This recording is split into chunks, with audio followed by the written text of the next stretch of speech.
Sveiki, man sauc Rūta. Esmu no organizācijas Humana People to People Latvija, un esmu šeit ieradusies kopā ar savu draugu Patriku, ar ko mēs kopā īstenojam kādu ļoti interesantu projektu. Projekta Rokas Lēles stāsta Āfrikas bērnu stāsts. Mērķis ir iepazīstināt bērnus Latvijā ar Āfrikas bērnu pasakām un parādīt viņiem to pasauli, kādu redz viņu vienaudži Āfrikā.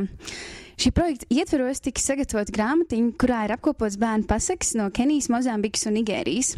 Un grāmatiņā ir arī instrukcijas, kā bērni var izveidot tādas vienkāršas rokas lelītes un šos bērnu stāstus izspēlēt mazu teātru uzvedumu veidā. Rokas lēles var veidot gan no drēbju materiāla, gan no papīra. Tagad mums filmējam šitāda. Divas šinādas.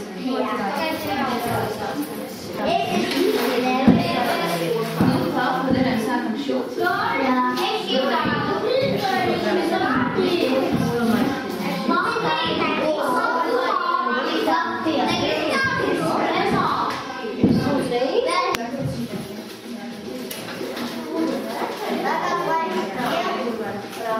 Kopumā projekta laikā bērniem ir ne tikai iespēja ielūkoties Āfrikas kultūrā, bet arī attīstīt savus rokdarbu prasmes, veidojot lelītes un radošo domāšanu, izspēlējot Āfrikas bērnu pasakas, kā arī saudzēt vidi, jo leļu veidošanai bērni un skolotāji ir aicināti izmantot lietotus drēbju materiālus.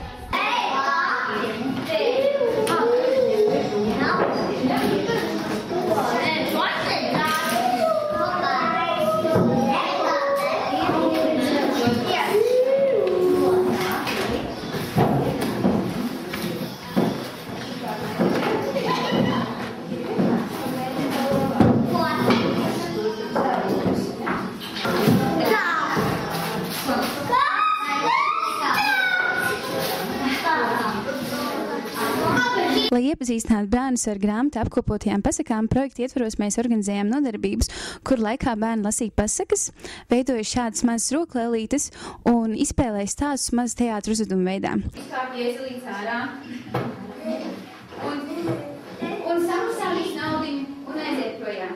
Tālāk brauc suns un āzis ar taksometru. Kā viņi brauc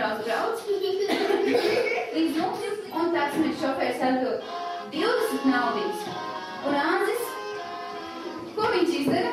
Āzis vienkārši pagriežās, izkāp no taksometra ārā un aizjož projām. Un taksometrs šofers palika bešā. Nu lūk, un tā taksometrs brauca tālāk tikai ar suri. Kā viņi brauca, līdz nokļuva līdz suņamājām. Un suns tagad prasa, cik man ir jāmaksā? Taksometrs šofers atdod 30 naudiņas. Un šādas nodarbības tika veidotas Leļu-mākslas muzejā, Bērndārzos Slampē, Ādažos un Platonē, un Rugāja vidusskolā, Ziemeļa pamatskolā un sociālajā mājā Daugavpilī.